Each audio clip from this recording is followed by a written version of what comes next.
This video is about the economic objectives of the government from the unit How the Economy Works, which is Unit 2 of the OCR Economics GCSE. A government has 4 main objectives. This is a quick overview, and we'll go over it all in much more detail later. The main objectives are full employment, economic growth, price stability, and balanced imports and exports. Full employment is when everyone willing and able has a job, which increases the welfare of the economy. A steady rate of economic growth is desired, leading to a richer economy. The aim for inflation is for about 2% a year, i.e. price stability, because high inflation has a number of serious problems. And balanced imports and exports are very desirable because it means that the country retains its wealth. Economic growth is the growth of output over time, and output is real GDP. GDP, or gross domestic product, is the total value of all the goods and services produced in a country in a year. This becomes the incomes for those that produce it in the form of wages, profits, interest, and rent. GDP per capita is GDP divided by the population, but actual GDP per capita is distributed unevenly. For example, the government might publish that GDP per capita is £1,000. But some people may be taking home only £50, whilst others may be taking home £1 million. If GDP rises faster than population, then GDP per capita increases. But if there's a sudden baby boom and loads more people are born, then GDP per capita, unless it can rise to match this, will decrease. To measure economic growth, the government measures the value of the country's output and then calculates the rate at which it has risen. If there's inflation, this should be deducted to work out real GDP. Let me give you an example. In year 1, the government calculates that GDP is 500 billion, but then in year 2, the government calculates that GDP is 510 billion. Now 510 billion minus 500 billion is 10 billion, and 10 billion divided by 500 billion is 0.02. Therefore, economic growth from year 1 to year 2, 500 billion to 510 billion, is 2%. Now, there's been some inflation, unfortunately, of 1%. So say the money GDP, which was 2%, we have to deduct inflation from this. So 2 minus 1 is, guess what? 1%. So real GDP growth is 1%. There are many causes of economic growth. One of them is an increase in investment. If more is spent on capital goods, such as machinery, then capacity to produce in the future increases. Let me give you an example. Tom has a factory. This factory has 5 machines in it, and each machine can produce 1 computer an hour. This means that in 1 hour, only 5 computers can be made. So if Tom sells his computers at £100 each, he has a maximum potential income, I suppose, of £500. But if he spends some of this money on more machines to make computers, and he buys 2 more machines, he can now make 7 computers an hour, which is £700 income an hour, which is much better. Changes in technology also lead to economic growth. Technical progress means that the quality of capital goods increases, meaning that they can produce a greater output than before. For example, Bernard owns a factory with 5 machines in it, all of which can produce 2 speakers an hour, which is kind of slow, but technological advances mean that machines can be repaired and changed to produce 10 speakers an hour, which is obviously much better, leading to greater output, and if everyone does this, more economic growth for the country. Natural resources are a stimulus for economic growth because they provide raw materials that can be used in production to increase output. For example, Qatar has loads of oil. It can be used to be burnt to make energy, or in petrol, and sold to other people.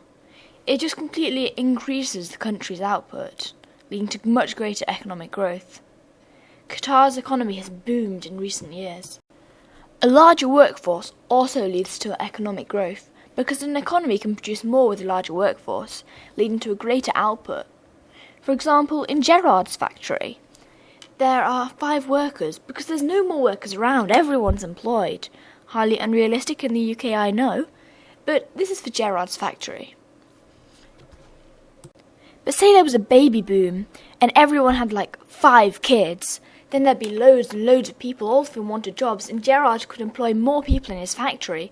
Therefore, there'd be more things being made in his factory, so he could sell more, he'll have a greater output, and if everyone does this, economic growth. Woo! Education and training also leads to economic growth because it affects the quality of the workforce. A higher quality workforce has a higher output. Take Mikey. Mikey's a bit thick, didn't have a very good education, little training. He has a relatively low productivity, only being able to produce 4 lollies an hour. But say the factory owner gives him some training. Now Mikey's much faster. He can produce 8 banana lollies an hour. And then some more training, 50. This increases the output dramatically. And if this happens everywhere, economic growth. The government has responsibility for some management of the economy, and effective government policies can be very significant. For example, the government is responsible for the education and training up to a certain age. And the government may provide firms with subsidies to become more efficient. This means that natural resources are being used to the best of their ability.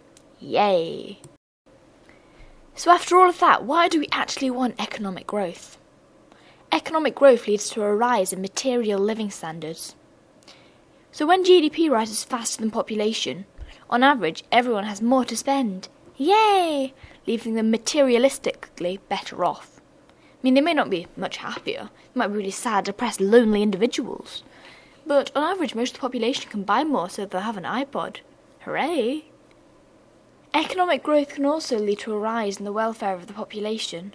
Because as the capacity of the government to produce more grows, they can devote more resources to services such as health and education, which improves the general welfare of the population. This is because if firms in the UK are bringing in more money, they're going to be taxed more, so the government gets a greater income, and they can spend that on us, so we can be healthier and more educated individuals. Economic growth also leads to a rise in employment and a fall in unemployment. This is because the rise in output means that more workers are required for production, so our unemployment rate falls. As we'll come to later, there's many disadvantages of numerous workers being unemployed, so this is really important. A final, crucial benefit of economic growth is the reduction in poverty.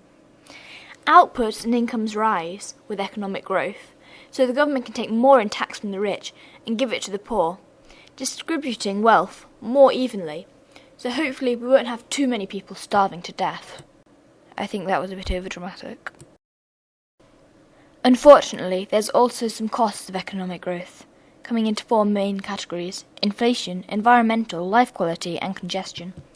The first that we're going to look at is inflation. This happens when the rate of growth is too fast for the economy to respond without a general increase in price. You're probably thinking, why does economic growth cause inflation? It's quite tricky to understand, but with high growth, demand rises faster than firms can keep up pace with supply, so this means that firms have to push up prices. High growth also leads to more employment, leading to a positive multiplier effect. This means that more and more people have more money and they're demanding more, so the increase in demand leads to an increase in price, because firms know that they can sell for more. There's also many environmental costs of economic growth. The greater output leads to more road travel, leading to pollution, which can lead to global warming, which is pretty bad. Economic growth also uses up non-renewable resources. Trees are cut down for timber, which destroys habitats, so you might be saying goodbye to the 3-toed sloth. Bit insensitive. Sorry. The benefits of economic growth are often spread unevenly, which leads to a wider wealth gap. So you'll get these really rich people, top cats as they like to be called, or is it fat cats? I think it's fat cats actually. Whoops. And then you'll get these like poor people living in absolute poverty. Because even if the government says, yeah, we're going to take your taxes and spend it on the poor people, They don't do quite that, and you'll get loads of people suffering. And some people may be like, yeah, jobs in the city, and they'll move there, and there's a lot of stress in the city. But I really wouldn't give that point in an exam because it's rubbish. And finally, congestion. The economic growth is often concentrated in urban areas, which can become overcrowded, because all these people are moving here trying to get jobs, which puts pressure on the local services, like the ambulances, because there's so many people who require these ambulances to get to hospital, because there's a greater population. They might not always be able to get there in time, and then people might die, which is really bad. We're moving on now to another of the government's main objectives, which is full employment. Yay! So full employment is when all people who are willing and able have a job. This doesn't mean that everyone in the population has to have a job, because there's going to be some people that aren't looking for jobs, like full-time students or house husbands or housewives. And then there's unemployment, which is when people who are willing and able to have a job are unable to find employment at current wage rates, which is really, really bad. Dun dun dun! So how can the government measure unemployment?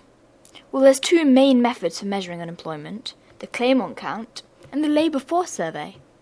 The claimant count is a count of the number of people claiming unemployment-related benefits. The labour force survey is a survey of a sample of households which counts people as unemployed if they don't have a job in the week of the survey, even if they're seeking and hopeful of getting one. The labour force survey tends to give a higher figure for total unemployment than the claimant count, because not all unemployed people claim benefits. There are many types of unemployment: voluntary, seasonal, frictional, structural, technological, and cyclical. Yay! So let's go over voluntary unemployment. This is when people choose not to work. So when employment-related benefits are high, some people prefer to take benefits from the government, which could potentially be equal to the same sum that they would earn in employment. For example, take Chantal. Chantal could get a job as a hairdresser, earning £5 an hour, which, if she works for 5 hours a day, is £25 a day, which is quite a bit a week, 125 if she works 5 days a week.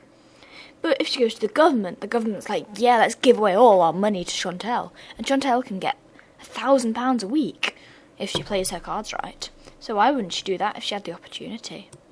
And then there's some people that are voluntarily unemployed for nicer reasons, because they want to look after their children, for example, and be a housewife or house husband. Seasonal unemployment is when seasonal workers are only employed at one time of year. For example, the tourism industry employs a lot of seasonal workers, who often only work in holiday seasons and are unemployed for the rest of the year. Take Barbara. Barbara works in a ski resort, but in summer it's quite hard for the ski resort to run, so she becomes unemployed. Very sad. Frictional unemployment is when workers move between jobs. There's usually a time lag between leaving and starting a new job, so those moving between jobs are temporarily unemployed. Take Gertrude. Gertrude worked on a farm, milking cows, but then she decided that this wasn't the right career for her, so she left that job, and now she's looking for a new job, but she can't find one. But, for now, she's frictionally unemployed. Structural unemployment is when a long-term decline of an industry renders workers redundant, and these people that are made structurally unemployed are often rendered occupationally and geographically immobile. Take Charlotte. Charlotte worked up in the mountains, in coal mines. I don't know if they have coal mines up mountains, but that's not the point. Charlotte works up there. But then the long-term decline of the coal mines meant that Charlotte lost her job, which is really sad.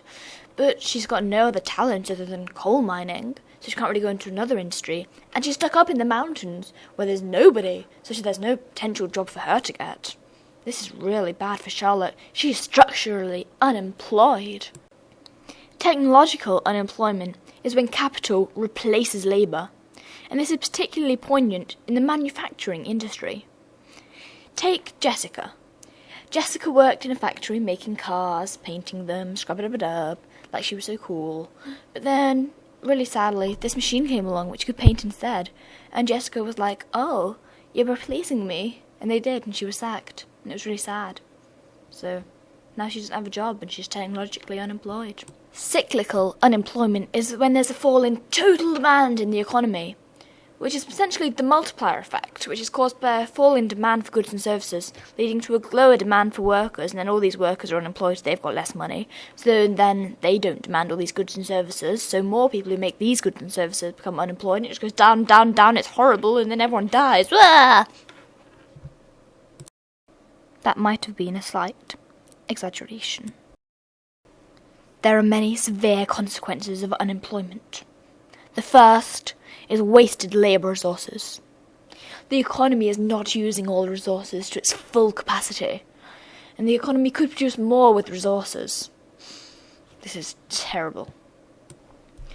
The second is lower living standards.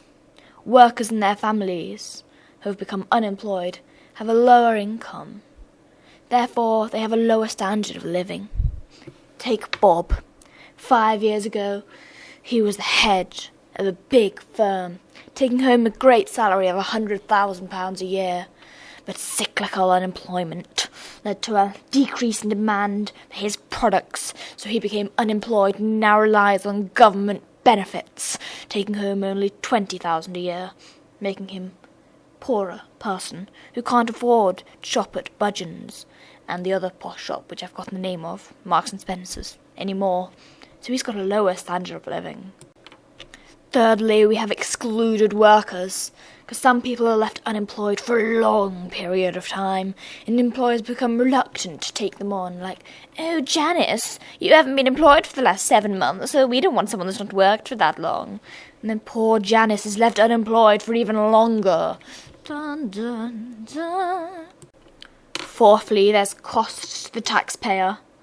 Unemployed are entitled to job seekers' allowance, so others have to pay more tax if more benefits are claimed. So say there was only 50 people that were unemployed 5 years ago, and now there's 50,000, and the government has to pay 50,000 benefits instead of 50 benefits. So we have to pay more and more to pay for these growing crowd of benefit claimants. Fifthly, we have the budget deficit, because the government loses revenue paying benefits.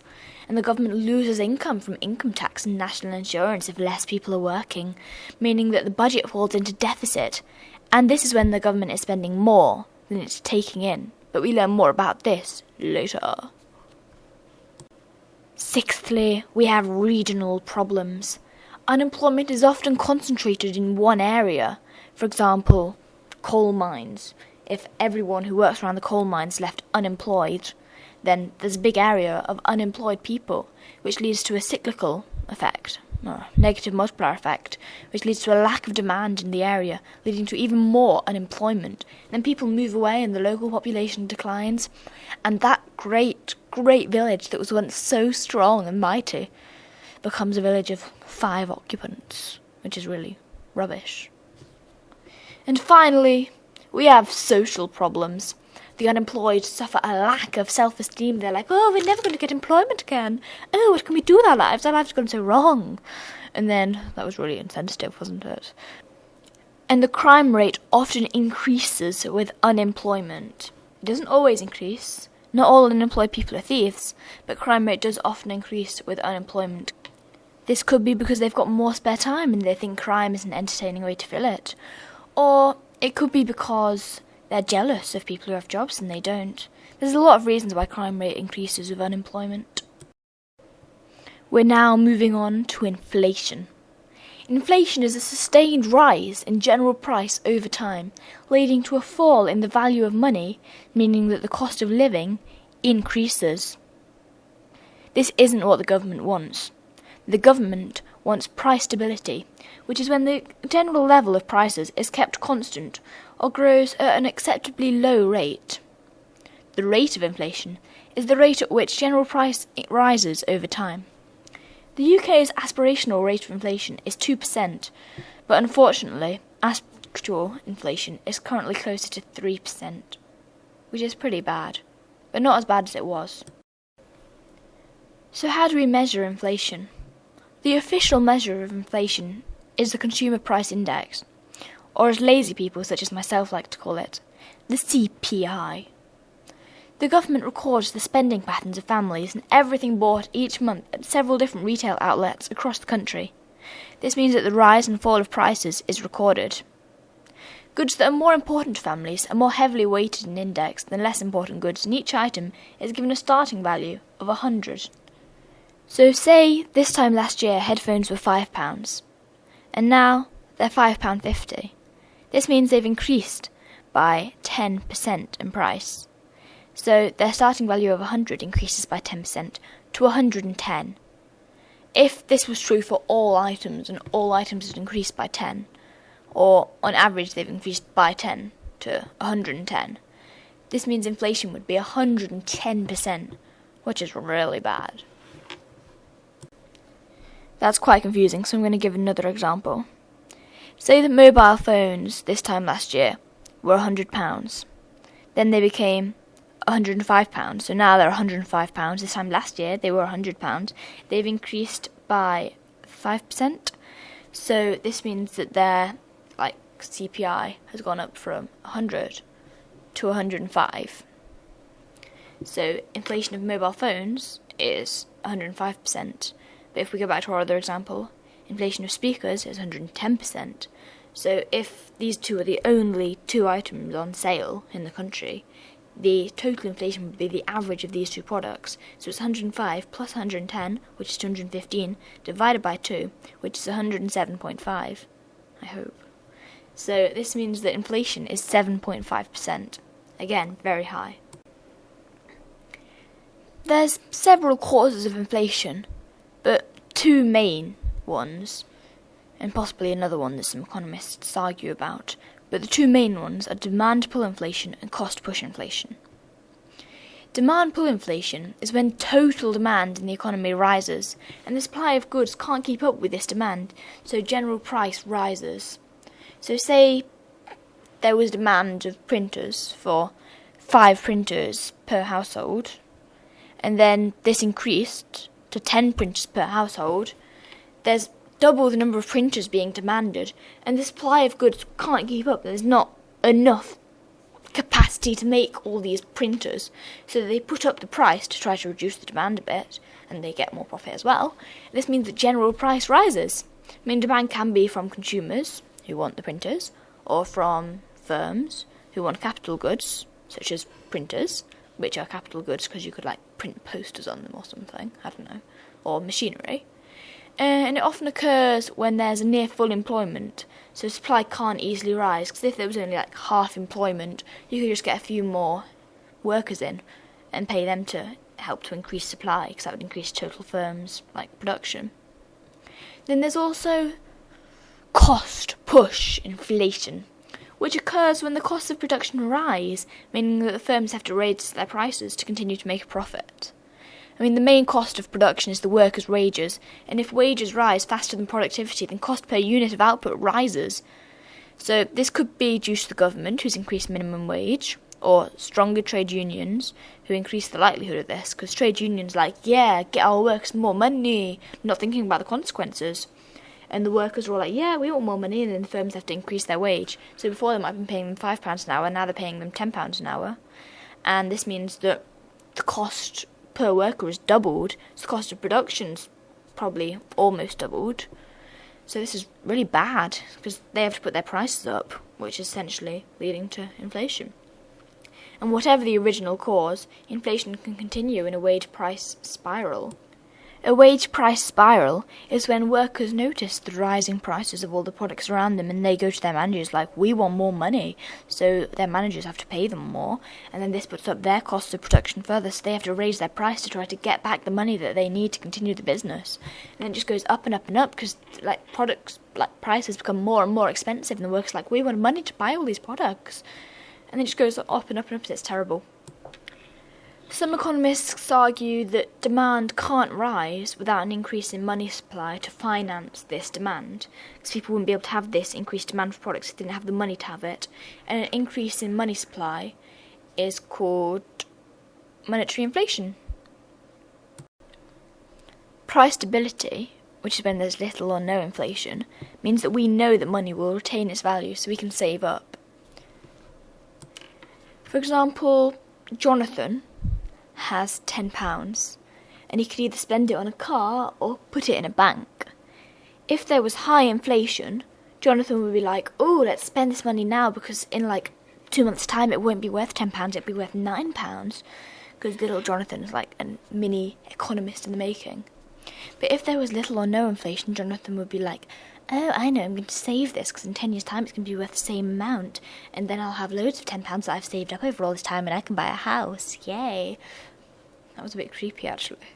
Yes, so in times of little or low inflation, people can save up, meaning they can buy something much bigger and better in the future. There's also some benefits of actual inflation. That's so weird. It sounds so weird, but there are. For example, workers would be unlikely to accept a cut in wages at zero inflation, but they would accept a rise that didn't keep up with the rate of inflation. For example, if inflation was at 0%, but firms were struggling to make profits, they wanted to decrease their costs by cutting the costs of labour, by decreasing the workers' wages, they would have to actually make a cut, so instead of £6 an hour, they'd have to go to £5 an hour, and workers would be like kind of annoyed about that, and they wouldn't want to accept this cut.